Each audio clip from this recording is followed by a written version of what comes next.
All right, today we're gonna be looking at how to take some blank t-shirts and turn them into custom merchandise for your YouTube channel. Let's get into it.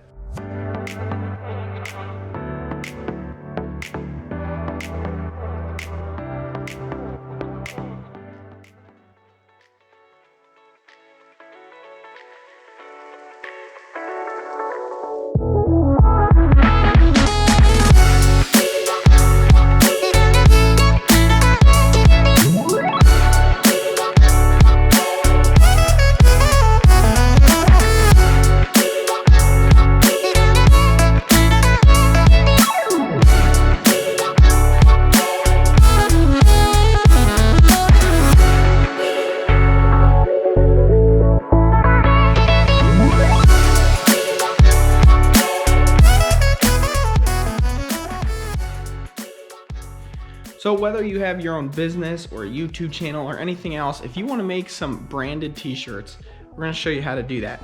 So a couple weeks ago, I put out a video about do-it-yourself screen printing. Well, since then, we've made a lot of improvements to the process.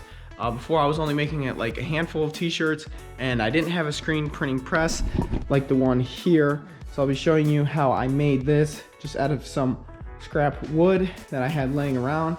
And we're gonna go through the process of making a bunch of shirts. We got a whole big box here of shirts, and then we're gonna be making them with my custom logo. So for the screen printing press, we have one long 2x4 that makes up kind of the main frame of the thing, and two 2x4 feet legs. I did actually end up adding one more there, you can see, just so that it wasn't so tippy if I were to press down on that surface. We then just have a riser to get the spacing, and then an outdoor like gate hinge that we just bolted onto there so that the whole assembly can hinge. Then we have a piece of MDF that we had laying around with 2x4s mounted to it. This way we can mount it here or here, depending on if we have a wide shirt in a long logo or if we have a tall logo. Eventually we'll try and round these corners, and I would have liked to have a slightly larger piece of MDF here, but for now we're kind of working with what we have. As you can see, the 2x4s are pretty tight so that you can just kind of press it in and it won't be sliding around. Then we just have a little block that we use to kind of hold the screen printing, the actual screen up, but if we remove that, you can see this whole screen hinges down. This is a purchased aluminum screen, but you also could use your more DIY wooden screens with these staples on it.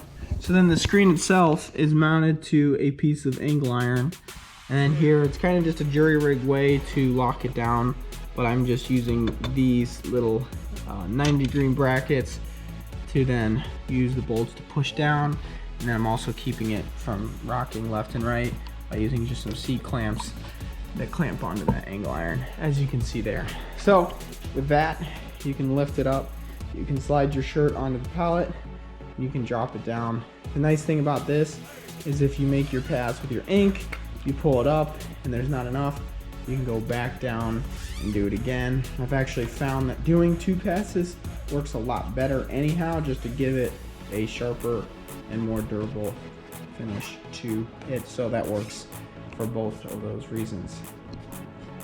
Eventually we'll make a two-colored press. Right now this can only really do one color. There are ways that you could switch out the screen to make two colors, but it becomes a little bit tedious, and as opposed to the wheel methods like some of the other screen printers. But now that we showed you the press and everything else, today we're going to be using some Ecotech Snow White water-based ink.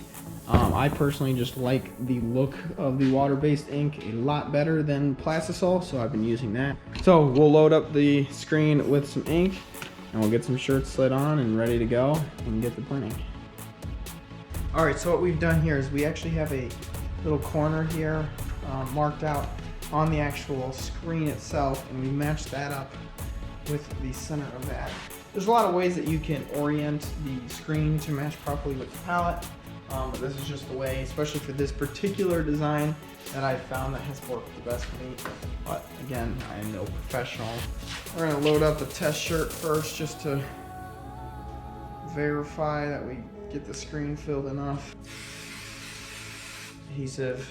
This is just some temporary adhesive made for fabrics so that your fabric sticks down to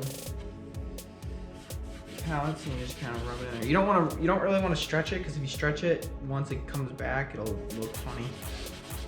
All right, and we're just gonna set this down. Make sure we like our placement enough. Good enough.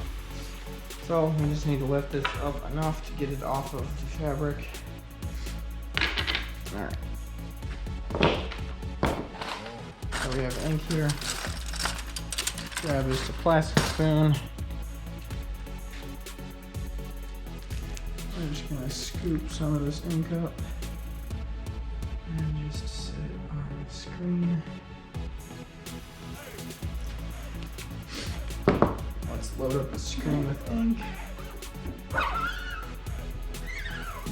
Set it down. Worked a lot better. There you can see, code it again. Make sure everything's covered.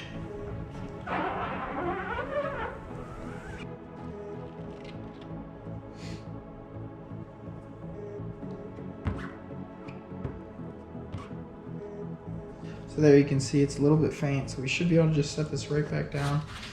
Make sure there's a good hold down on it. And just do it again. Lift it up. See, there you can see it looks a little better. Still not perfect up in the upper top. Come back down one more time. This first shirt's really just to make sure that the screen is filled and you get in the habit. It's kind of like an early start practice. Alright. Ta-da. There we have it. Looking pretty good. Actually, we'll reflood the screen. Make sure it doesn't dry out. Once that is all done, you just come back with a heat gun. Make sure you give enough distance between the fabric and the top of the heat gun so you don't actually burn the fabric. Alright, we'll let that cool for a second. And then we're going to set it back down and do another coat. Alright, we'll move our block to keep it up. Set it back down. And do another pull.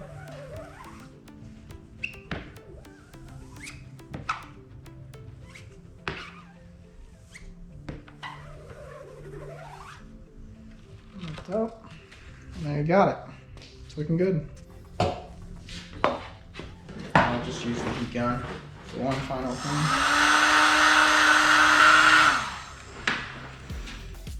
I just want to show the difference here though.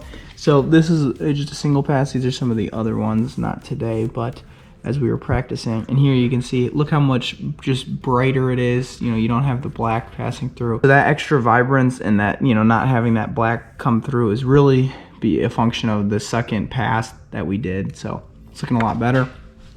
But now I think we can get to doing some of the real shirts.